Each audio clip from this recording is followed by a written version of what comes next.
I had a bit of a breakdown after losing my parents, my job, had to move out of my home, and Chris and Sue and Rudy and Mark, they all picked me up and give me the confidence to get back on my feet and to help others and get them to come for help as well.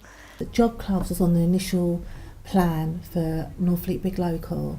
My friend who also works in the area said about Sue and Chris, the job club down the Hive, so I came down to it and I've just been coming ever since. We deliver 3 job clubs every week, 2 are funded by Big Local. Now I do this volunteering, it makes such a difference because you're helping people. People can come along if they've had maybe some sort of, not trauma, but if they've been through the system, the job club system, looking for work themselves, or had issues themselves, and they can come and then feed that back like the people we have here.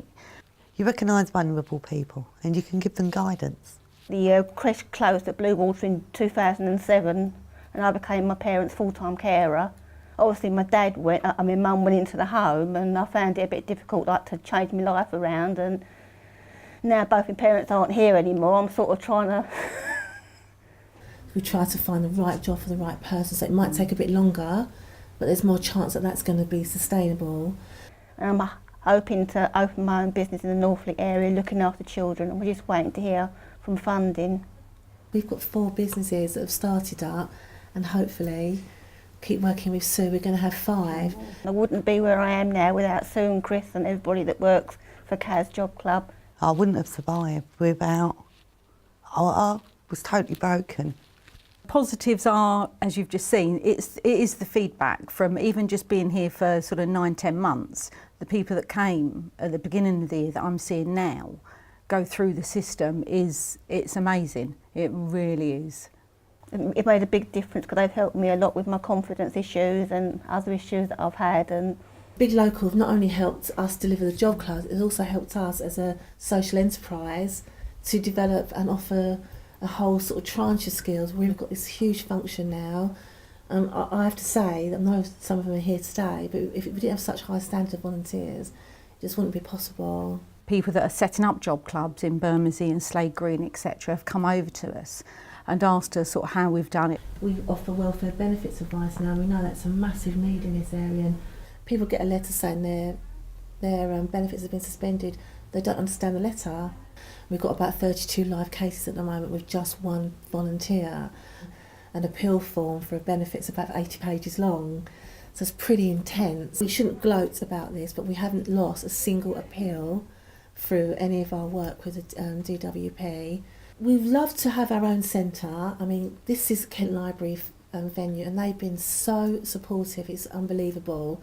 People come in here and they've lived on the estate for 20 years and didn't know there was a library here.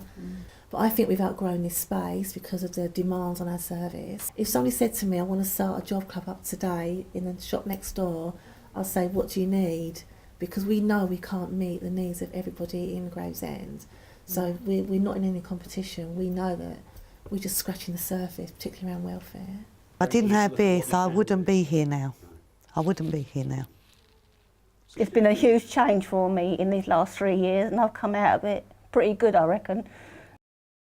We set up Food Bank just over 2 years ago because we knew there was a need. Big Local had actually identified that it would be a good thing to have a food bank actually in Northfleet North. Big Local have helped with funding, so they give us enough money to cover the rent for the Rainbow Centre that we operate from. And we also use some of the money to fill stock gaps, so we get a lot of donations. The local community are incredibly generous, but for bread and eggs that we also supply, the money that Big Local gives us, we'll use that to buy the fresh stuff. No Walls Gardens as well, if they've got any extra they offer us, you know, do you want half a ton of tomatoes, you know? We partner with CAP Money, Christians Against Poverty, through Emmanuel Baptist Church, and they send volunteers along so we can do one-to-one budgeting advice with people to try and get them to a point where they don't need to rely on Food Bank. I'd love it if we weren't needed. That would be fantastic, but I can't see it happening in the foreseeable future. The trend has been upwards. We fed over 600 different individuals on average 4 or 5 times. So in 2 years.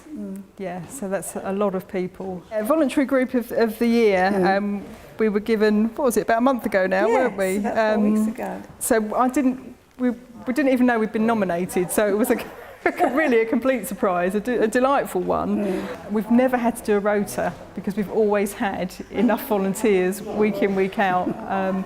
Because if people come and then we're not busy, then they'll chat with the few clients that we might have. It's just got a nice feel to it. No one gets paid to do this. I've got another proper job that I do the rest of the week, but if I had a choice, I would be here. It's just great to make a difference. People always seem very, I wouldn't say grateful is not the word, but they're glad we're here.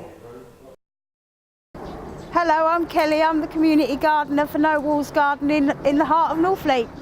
The garden's taken from a piece of unused church land that we've actually regenerated. We grow a wide variety of fruit and vegetables that we actually aim at giving out to the community, whether it be via the food bank or people come and help themselves, so they can actually get to try vegetables that they wouldn't usually be able to get from the shops and things like that. And we get funding from the Big Local, we've had funding from the Kent Can, Unlimited, and various other organisations. We work with the DWP, Department of Work and Pensions. We work with people with special needs, we work with people who are ex-offenders, ex-users, basically everybody. We will just cater for everybody. Single mums, it fits in with school time, so if they get bored, come to us. It's like they come here for their well-being as much as they do to learn a bit about gardening and work.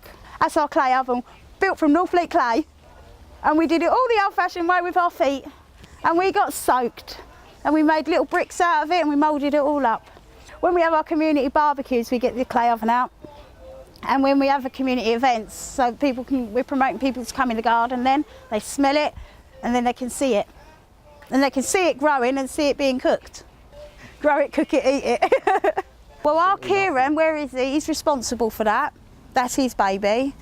And he's hanging garden of tomatoes. We haven't just got the community garden, we maintain all the High Street, the Shield, Rainbow Centre. We do a little bit of work at Lawn School. We've started taking work out of our big local area to try and improve the outside areas so they can come into our area. Well, bees are needed for pollination of all plants, otherwise you can't have food. So now we've got our own way of pollinating our plants. Instead of trying to encourage the wildlife in, we've brought it in, so that we've got it on our doorstep, so to speak. Big Local do help us out with funding when we need it, because we're big promoters of the Big Local. We all kind of are part of the Big Local. We're all on the hub. I'm on the hub, the other directors are in the hub as well. And it's bad. If we can promote this, we can promote the Big Local as well, so that people can see we are just one big happy community. And that's totally transforming the areas, because the children are out of crime, they're having interests and hobbies, and even like the ASBOs, we're getting them in, and if we find something they like, we're going to signpost them to it to keep them out of crime and out of trouble. It's rewarding, isn't it? And that makes you happy in itself. If you love your job and your job gives you rewards, what else do you need? Well, this is going to be our new Enchanted Garden. It's a piece of derelict land that's attached to the local church. It's been left to be abused by the community, and we want to make it a beautiful place again. We're going to be putting a wildlife pond in, so that you've got the pond for the wildlife. We're having fruit trees up here. We're having a willow and rambling rose wall, so that it prevents people from getting in. So it's still open space, but it's going to stop people from getting over the low-lying fences, because we can't erect high fences. Well, it's where it's been left for so long. The ground is like concrete, and we're going to replace all the brickwork and everything as well. We're going to widen the path along there. We're going to tar up the gazebo thing, and we're going to put a seating area in the bank at the back with wild meadow flowers and edible trees and bushes. That's going to be our little stage area. We're putting sleepers in the bank, so you've got a permanent seating area, so we can get the Beat Club to come down here at community events, so we can advertise what's going on in the community in a community open space.